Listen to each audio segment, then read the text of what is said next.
Welcome back, everyone, to Crusader Kings 2 Let's Play. Crusader Kings 2. My name is Some Noob with C. I'm going to be your host with this video. And we've already... I'll go ahead and share some information with you. I actually had about a 15-minute play set up for this. And then disaster struck, and I had to walk away from the PC real quick, and I paused it, and I forgot where I was when I was creating the character. So we're just gonna go with what we have right now, and I'll start off, and I'll explain it to you what we have in the game. I'll give you the basic ideas of. As you can see here, there's a lot of different scenarios you can play. Each one of them has a certain thing that's happening in the game. We, on the other hand, are actually going to play a custom-made character. Not because I don't like Iron Man, but because I wanted to make a certain character here and build our own dynasty.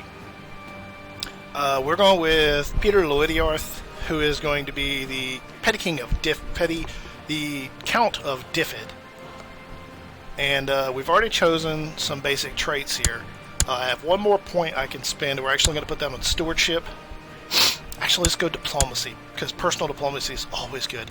So we've got a pretty good character. He's starting off wounded, which could kill him outright from the beginning of the game. So this is something we want to keep in mind. Getting wounded, choosing the wounded trait is good, but it gives you a -1 penalty for the rest of the game, until the trait wears off. And we'll go over some basics for the character. We've chosen his coat of arms already, and we've chosen the character's face.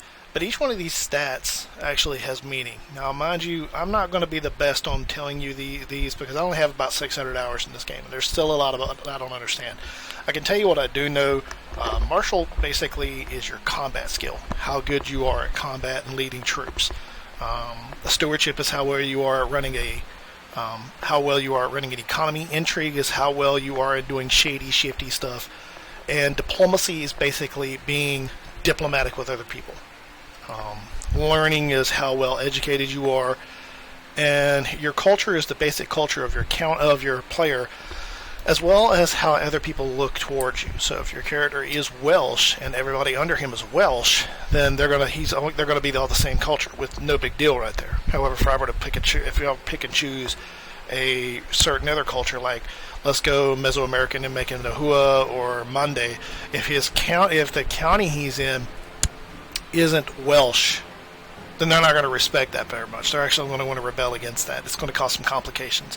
He doesn't know, this character, if he wasn't Welsh, wouldn't know their rituals and the way they do things in that county. The basic ideas of, well, we're Welsh, so we celebrate these. Think of it like this. From my understanding, Britain really doesn't celebrate the 4th of July, Independence Day. It's an American holiday. So, and if an American ruler was running, let's say I put an American in charge of Britain, he's not going to know, the basic holidays, what's supposed to happen and when. So that's kind of a conflict against the people's culture. He can convert that culture into his own, but it's going to take a while to do it. Religion is the same thing. If I choose Catholic, then they're going to basically say, oh, well, we're all Catholic too. We like you. However, if I were to do something such as, let's say Muslim, and go Sunni, then of course they're not going to like that. You're an oppressive culture that's took over their land, and they don't like that. So let's go ahead and look at the character itself. It's decent diplomacy. The 6 is modified or unmodified, and this is with your base stats. I have 66655. Modified, that means I have, because I'm getting from Naive Appeaser, which is his education. That's how your character is raised. You can choose many of them. Some of them cost points, some do not. We could have went Detached Priest or Indulgent Wastrel or Flamboyant, Amateurish Plotter. We chose Naive Appeaser, because Naive Appeaser wants to be well-liked and fancy themselves diplomats. Unfortunately, everyone else just tends to bully them. So he's less martial skill, and he's less diplomatic. Or he's more diplomatic, because he's wanting to be a diplomat. So other people are going to generally like you. So as you can see with this, I have base 6, Naive Appeaser gives me 1, and Charitable, which is a trait we picked up. This character is famously charitable. Caritas is the third of the 7 virtues and most chivalrous trait. So the church loves us. We get Diplomacy +3. Anybody who's greedy is not going to like that, but other people who are charitable are going to love that. So we have no sons, we have no daughters, we have no dynasty whatsoever. So we have -1 health from being wounded, and our fertility is at 50, which is baseline. Everybody starts off 50. So Peter of Lewediarth, what's going to happen? Well, he could grow to be an emperor. He could grow to be a king. He could just die straight off the bat. And this could be the shortest Let's Play ever because of the wounded trait. Anything could happen. Because right now it's historically accurate. Right up to the point where I hit finish, now it's not historically accurate. Because now Peter Lewediarth of House Lewediarth is now in charge of Dyfed. But everything else is absolutely the same. So let's get started. Let's see what happens. We're going to hit the play. And boom. Initializing game. Now, considering as the game starts off, there we go. It's loaded in. Okay. So now you can see we are Dyfed. This is us. This is all we have to our name. Let's go ahead and hit the Independent Realms tab. And as you can see, we're kind of surrounded by some really stronger counties. As it is right now, the game is perfectly historical. Over here we have Elred of Northumbria, and down here we have King Offa of Mercia. Now these are petty kings; these aren't real kings, but they've. It's like, think of it if you've watched anything in regards to, say, Game of Thrones. Game of Thrones is a good example. These are self-styled kings. I'm a king. No, you're not. You're a duke. But I'm a king. This is my kingdom. But you're not really a king. You're one of many kings. So this isn't a true king. It's a build like this guy. He'll be a king. King Elidir of Manawa. And up here we have a real king.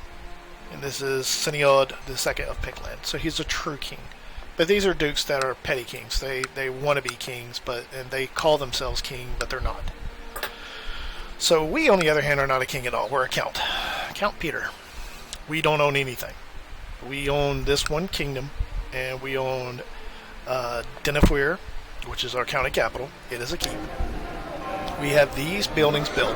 This is what we can build if we had enough money. We're not going to focus on that just yet. We have a bishopric who is controlled by someone, by this bishop, Cedric of Tidui. He's got some sinful traits, and he's also shy. And then we have Sion, who is content, which is good for us. So we're going to leave Mayor Sion alone. As a matter of fact, we may end up getting him married. Speaking of marriage, we're going to choose the ambition that we want to get married, because that's important. Getting married means having a bride and finding somebody who is willing to help us continue our dynasty. However, I already have somebody in mind who I want to marry. Down here is King Carl of West Francia. Now, King Carl does not have anybody I can marry straight off. As you can see, he has a princess, Gisela, who is his sister. Now, we are going to try something. We're going to get us a good diplomat here. Silfwin, isn't he like a mayor? No, he isn't. He's a different Silfwin. We're going to choose him, which him getting put on the council, being made chancellor, gave him 15 reputation, or 15 opinion of us. We have personal diplomacy of 18, which means we currently he has personal diplomacy of 18, and which gives him plus 18 opinion, us up 18 opinion of him. He's a chancellor. I made him that, so that gives him 15 more opinion. I have short reign, which I can't help, which gives me negative 18. But that's okay. We'll deal with that.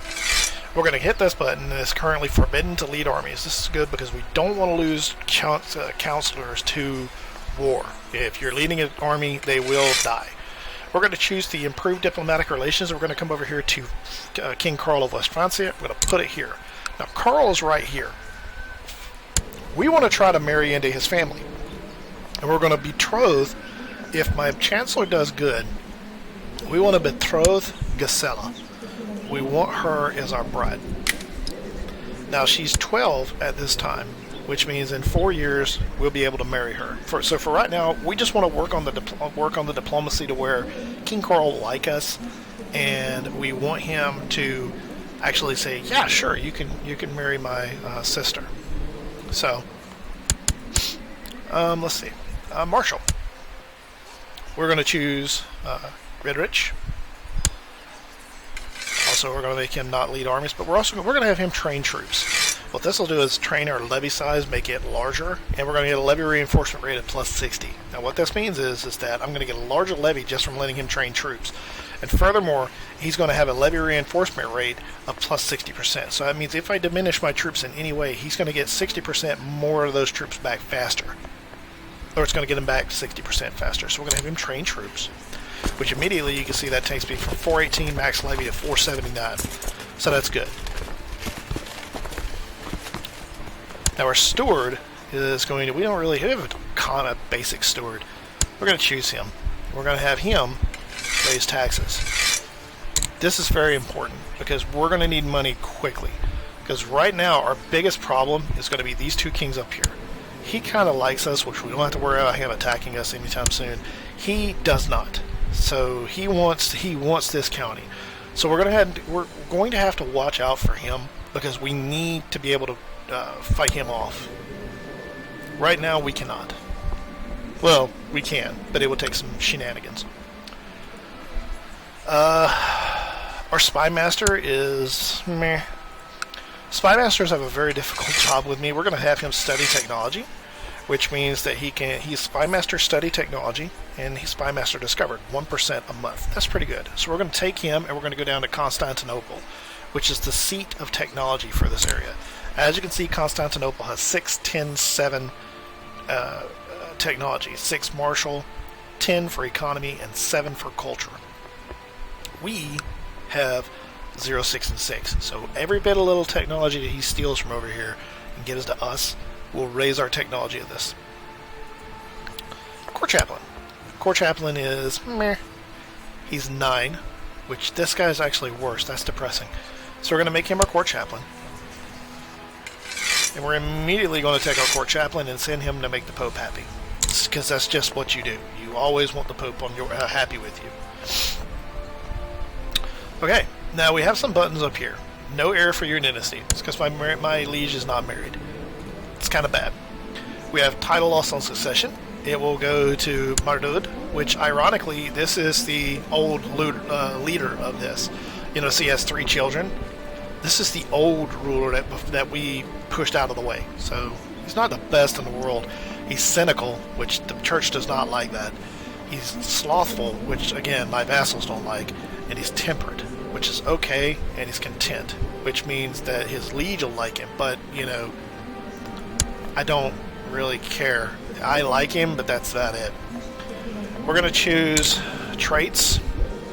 Now, my diplomacy is my education. So we're going to take the carousing education here, or the carousing focus. Count Peter strives to become more popular and outgoing by hosting wild parties. This focus unlocks the invite to carousing option to suitable targets. So we're going to take that and get 3 more diplomacy base. And so this is it. We're basically ready to roll. As I said, until I unpause the game, everything is exactly as history would have put it. Right now, my focus, in fact, is we're going to actually try to push up either into Gwynedd or up here while trying to hold the line against him. I'm really scared about him. Now, he can't straight up attack me because I don't think I'm part of his de jure. I actually am. That's bad. He has a de jure claim on me. De jure means that I am actually... Okay, these are counties. And as you can see, this is the duchy itself. Now he has one county that is not part of his duchy, which is this. He's taking that. Now, unfortunately, I'm supposed to be a part of his duchy, which means he has a claim called a de jure claim, meaning this is part of his duchy. So at any time, this guy could straight up just say, we're attacking. And I've got a de jure claim and we're attacking. Now, as you can see here, he has total troops. We're going to go down here to Realmtree. We're going to look at his troops. He has a grand total of 362 troops? That can't be right. You only have 300... Wait.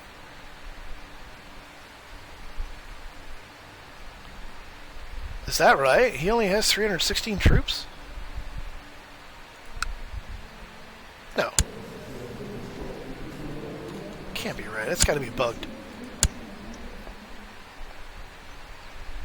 Total levy of top liege.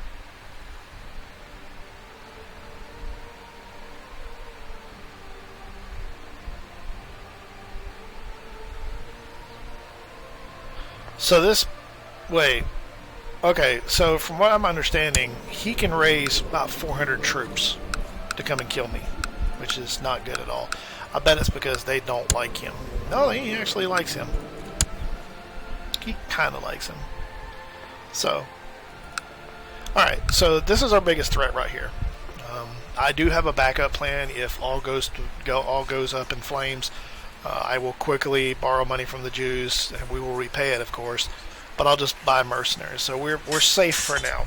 For now, nothing else we can really do except hit the start button, which we're going to push that up to 4-speed, and off we go.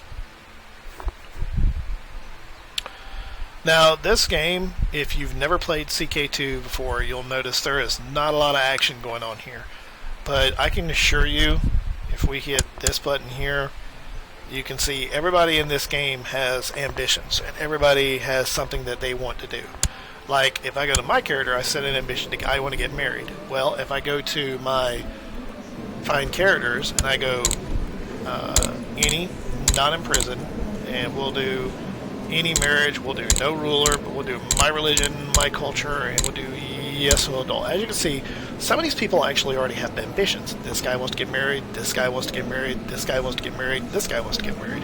So they already have it. Everybody in this game has an ambition or something that they want to do.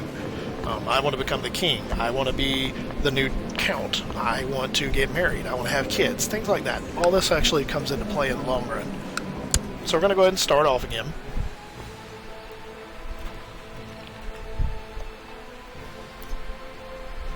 Now, let's see if anybody's war already. Oh. And everything else around here has something going on. As you can see, all these little areas, all these little counts. So, oh, we got a war going on up here. Okay. Cardinal Ammonius of Orbitello.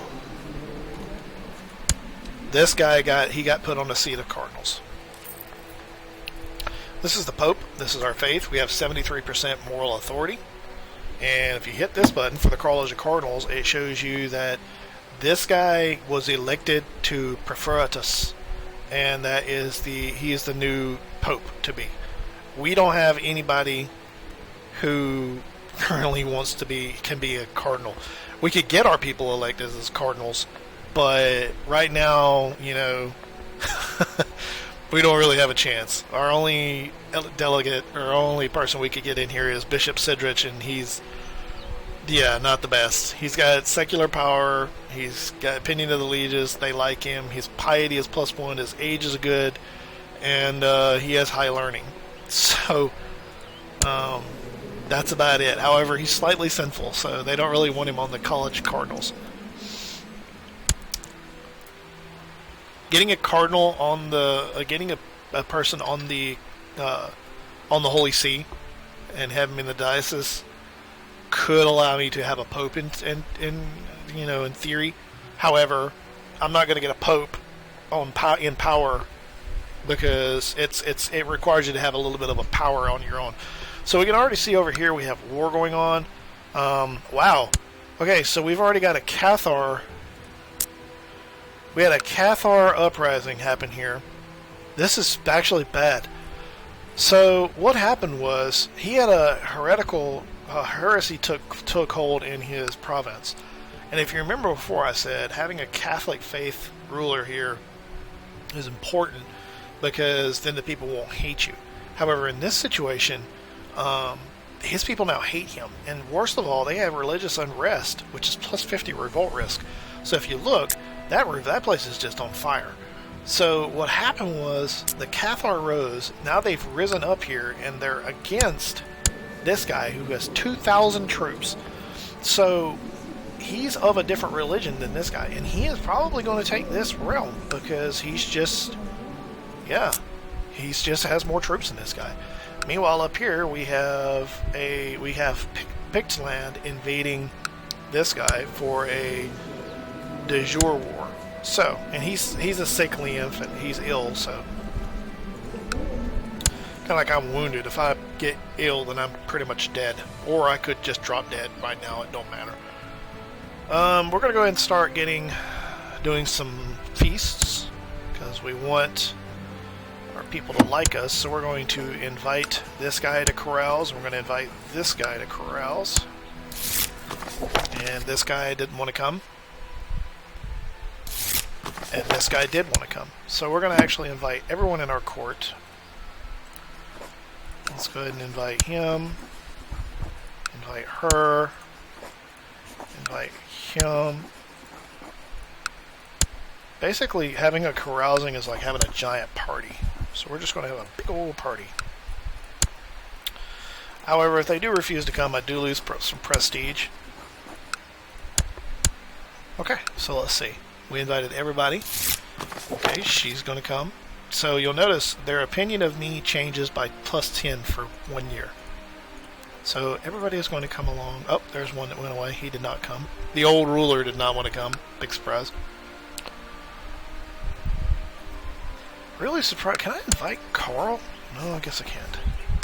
We really want his opinion to go up some because I want his daughter or his sister. So you really need to get on the ball, buddy.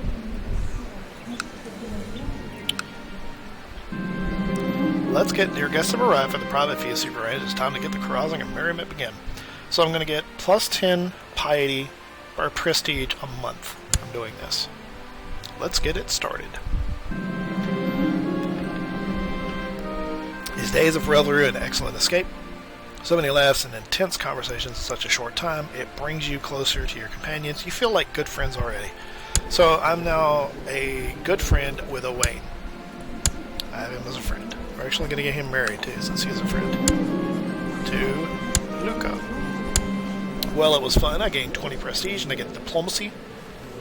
And I get a thing called Carouser, plus 1 diplomacy. So Carouser plus 1 diplomacy, and I'm still getting, and I've recently caroused. That'll go away on 26 October 771. Cool. And we did get a lot of prestige back from that. So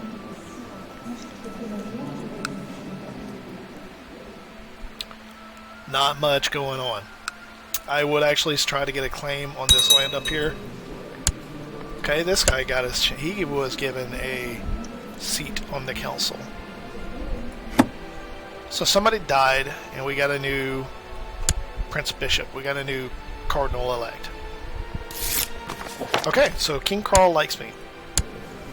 So let's go ahead and go down here to Dacella and arrange a betrothal with me. He's not interested.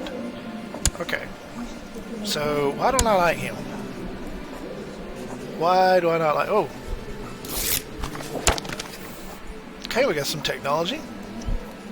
Why don't I like him? I don't... Okay, so what that meant was we got some technology, meaning we got 50 points in economy. You get a chance to get 50 points here, 50 points here, 50 points here. That's actually important in the long run. Okay, our knowledge of light infantry and defense increased to level 1. So we got a free upgrade on our light infantry. And let's go ahead and call it. That's about 25 minutes of gameplay right there. let's go ahead and call it right there. I want to thank everybody for showing up, and when we continue, we will find out if Peter can't say his name. We will find out if Peter Lewitiarth actually becomes unwounded, and if we're actually going to survive here. Furthermore, if we actually get a wife in all of this. So with that said, thank you very much for showing up, and I will see you guys next video. Some Noob with CE signing out.